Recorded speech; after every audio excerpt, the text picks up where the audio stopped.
Perkenalkan, nama saya Immanuel Wamese seperti yang digambar ini, dan NPM saya 1217520 1240075 dengan tema agama di ruang digital dengan topik penggunaan Alkitab digital.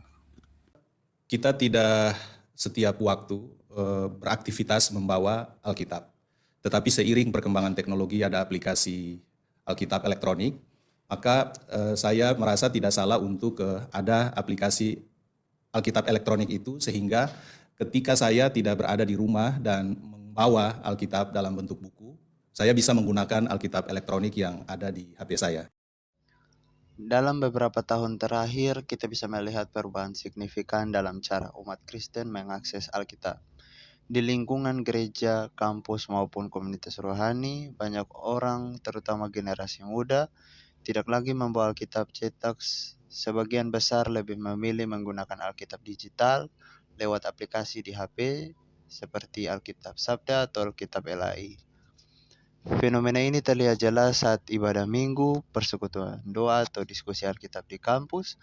Ketika pembacaan firman Tuhan dilakukan, jemaat tidak lagi membuka halaman Alkitab, tapi justru menggeser layar ponsel mereka. Mama sering menggunakan Alkitab yang ada di HP. Alasannya karena tulisan yang ada di Alkitab, buku terlalu kecil, Mama tidak bisa membaca.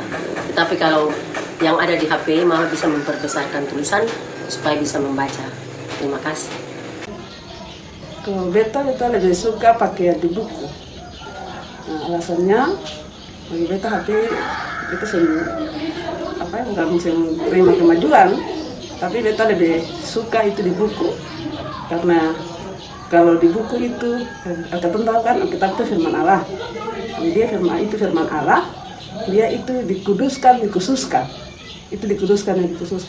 Kalau beta sendiri biasanya beta lebih sering menggunakan Alkitab buku karena selain lebih nyaman, kalau misalnya kita menggunakan Alkitab elektronik pada saat ibadah nanti kita buka HP, nanti kita tergiur sosial media, jadi kita fokus di ibadah lain. Jadi beta lebih nyaman pakai Alkitab buku. Itu dari beta dan Penggunaan Alkitab digital mencerminkan cara baru beragama di era digital. Ini bukan soal sekedar teknologi, tapi juga soal bagaimana umat beriman beradaptasi dengan perubahan zaman. Agama, dalam hal ini kekristenan, menunjukkan kemampuannya untuk relevan dengan generasi digital. Banyak hal positif yang dapat kita dapatkan ketika menggunakan Alkitab digital. Praktis dan fleksibel. Mahasiswa bisa akses Alkitab kapan saja saat menunggu kelas, di kamar kos, atau di jalan, atau dimanapun itu mereka berada. Fitur yang sangat interaktif, ada ayat harian, rencana baca tahunan, audio Bible, hingga sharing langsung ke media sosial. Mempermudah pemahaman. Beberapa aplikasi dilengkapi tafsiran, catatan, dan multiversi bahasa. Tetapi dalam kelebihan Alkitab digital, ada juga kekurangan atau tantangan yang ada pada Alkitab digital, yaitu gangguan fokus. Saat buka Alkitab di HP, bisa tergoda untuk membuka aplikasi lain seperti WhatsApp, Instagram, ataupun TikTok, ataupun aplikasi lain yang jauh dari kata untuk beribadah. Kurangnya kesakralan atau suasana ibadah, karena bagi sebagian orang sensasi membuka lembaran kitab cetak lebih memberi suasana ibadah. Ketergantungan pada teknologi. Kalau HP baterai lemah atau aplikasi error, akses ke Alkitab sudah tidak bisa lagi digunakan, sehingga akhirnya terputus dari penggunaan Alkitab tersebut. Yaitu pada artikel nomor 14 atas pertanyaan bolehkah menggunakan Alkitab elektronik. GPM menegaskan bahwa kita bisa menggunakan Alkitab elektronik dengan beberapa pandangan gereja.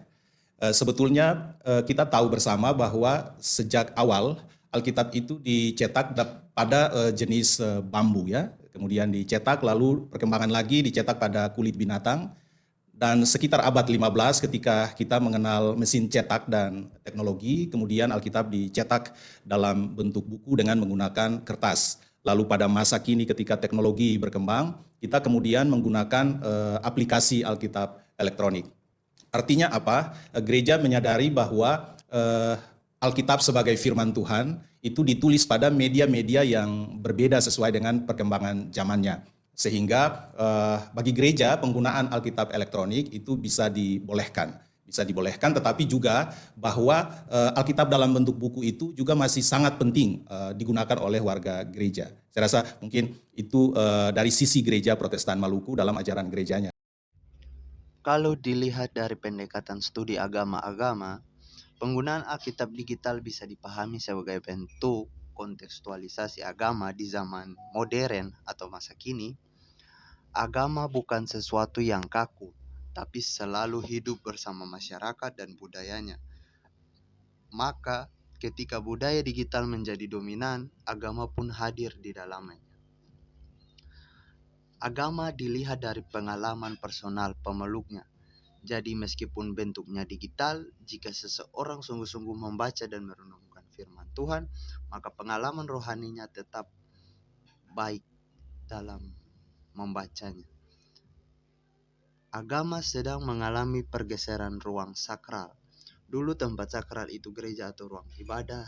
Sekarang ruang digital seperti HP, Zoom, atau media sosial bisa menjadi ruang spiritual baru, tempat orang bertemu dengan firman dan komunitas orang Kristen yang lain.